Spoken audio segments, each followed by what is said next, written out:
Good morning mga ka-sunshine. Ayusin natin yung mga ginawa natin na bulaklak kanina. Ayusin natin.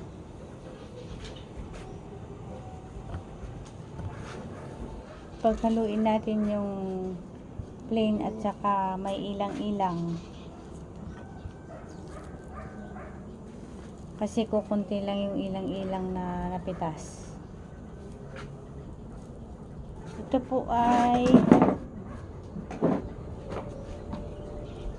po ay inaayos natin para bukas bibenta natin dun sa simbahan.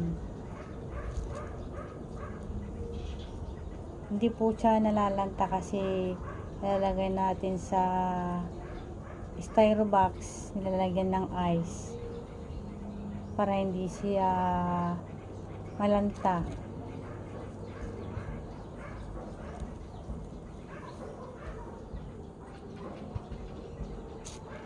Para fresh nating ibibenta.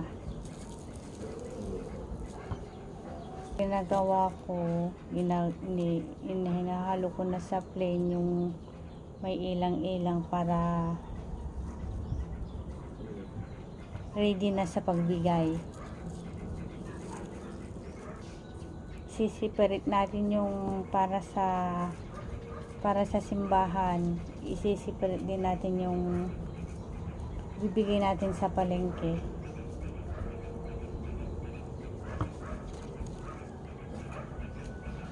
Season po kasi ang bulaklak ngayon kaya marami. Kapag wala ng sampagita, kapag dire-diretso na yung ulan,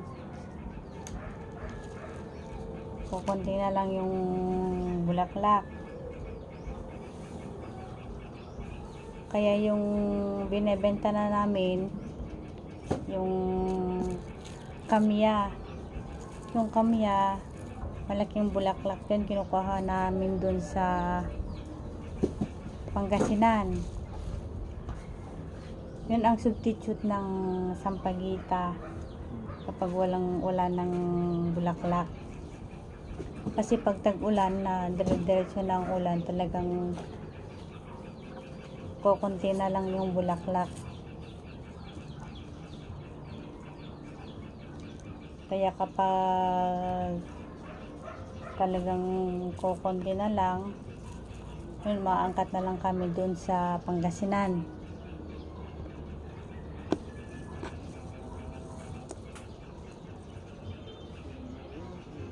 Pero mahal ang puhunan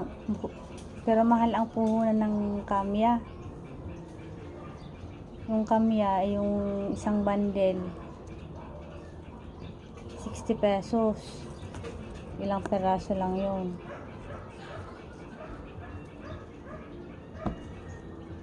Pero kailangan talagang mag-angkat kasi nga walang bulaklak.